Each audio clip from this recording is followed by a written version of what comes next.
घरेलू क्षेत्र क्या होता है, उत्पादक क्षेत्र क्या होता है, सरकारी क्षेत्र क्या होता है तथा आयात निर्यात अथवा शेष विश्व क्षेत्र क्या होता है।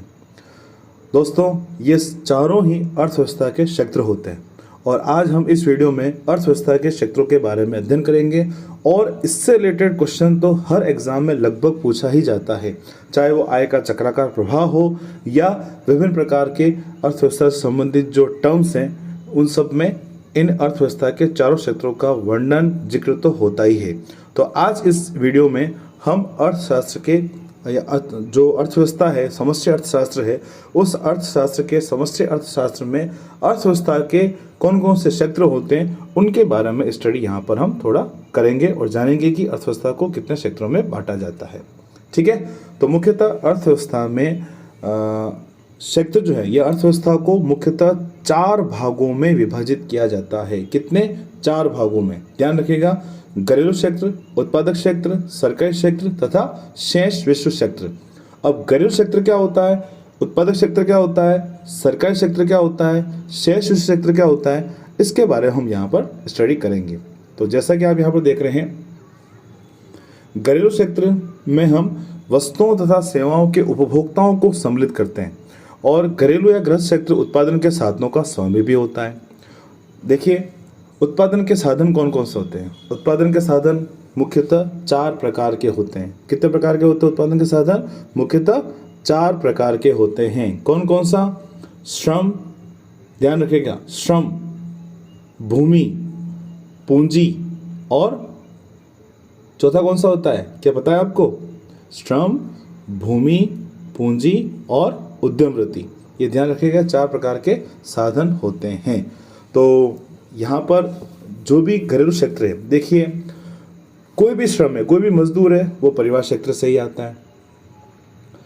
भूमि किराए पे लेता है उद्यमी या इंडस्ट्रियलिस्ट, वो परिवार क्षेत्र से किराए पे ली जाती है या उससे खरीदी जाती है। पूंजी, घरेलू क्षेत्र जो अपनी सेविंग, जो अपनी बचतें बैंकों में जमा कराते हैं, बैंक वही पैसा निवेश के रूप में उद्यमों को देती है।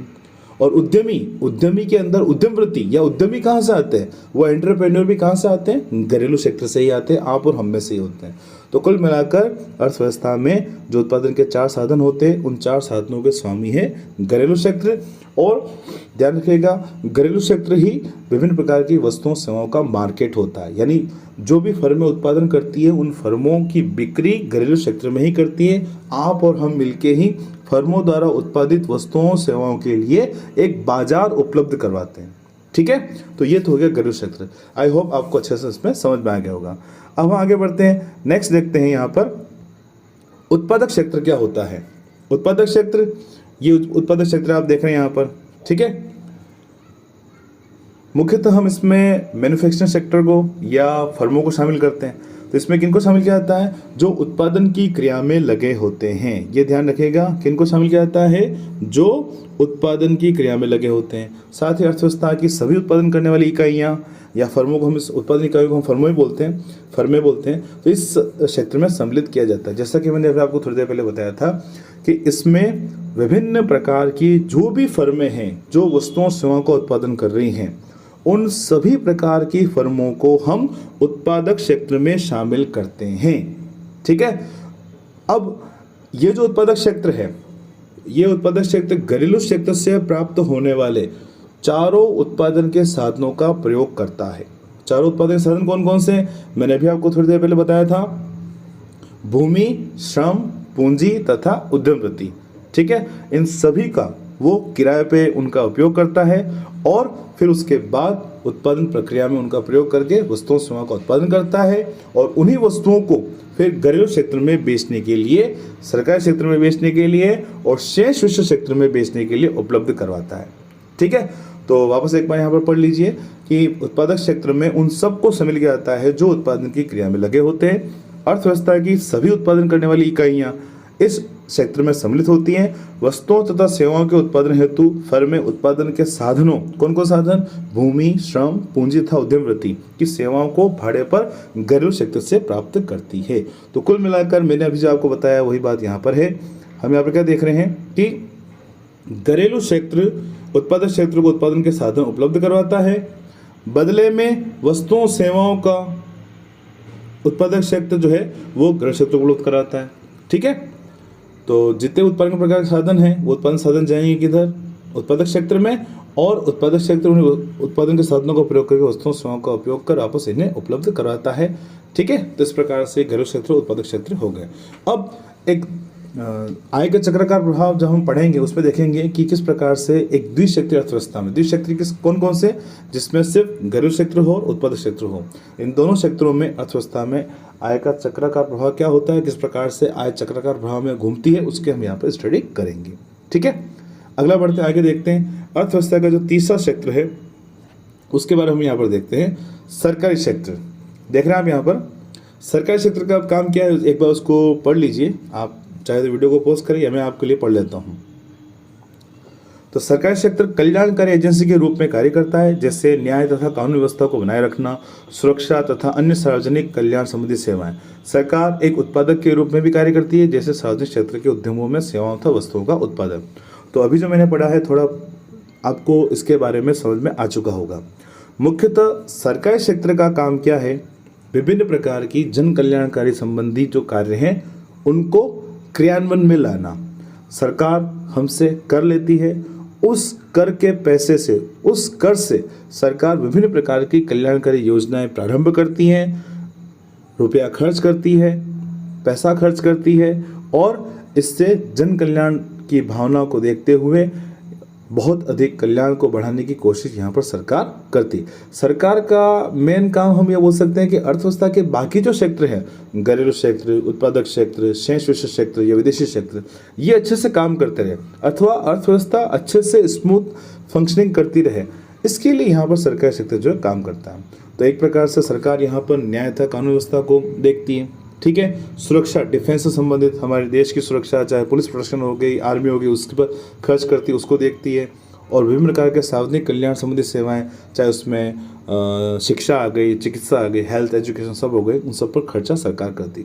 साथ साथ सरकार विभिन्न प्रकार की सार्वजनिक क्षेत्र की जो फर्में हैं, जो सरकार की कंपनियाँ हैं, उसमें भी वस्तुओं सेवाओं को उपलब्ध करवाती। जैसे कि रेलवे द्वारा बहुत ही नॉमिनल रेट पर हमारे देश में विभिन्न प्रकार के जो यात्री हैं उनको बहुत ही नॉमिनल रेट पे ट्रांसपोर्टेशन की फैसिलिटी जो है, यातायात की जो सुविधा है वो उपलब्ध करवाती। ठीक है, ये तो हो गया सरकारी क्षेत्र। अब आता है लास्ट में अपने पास विदेशी क्षेत्र। अब विदेशी क्षेत्र क्या होता है इसके बारे में हम थोड़ा सा देख लेते हैं। इसे शेष विशेष क्षेत्र भी कहा जाता है।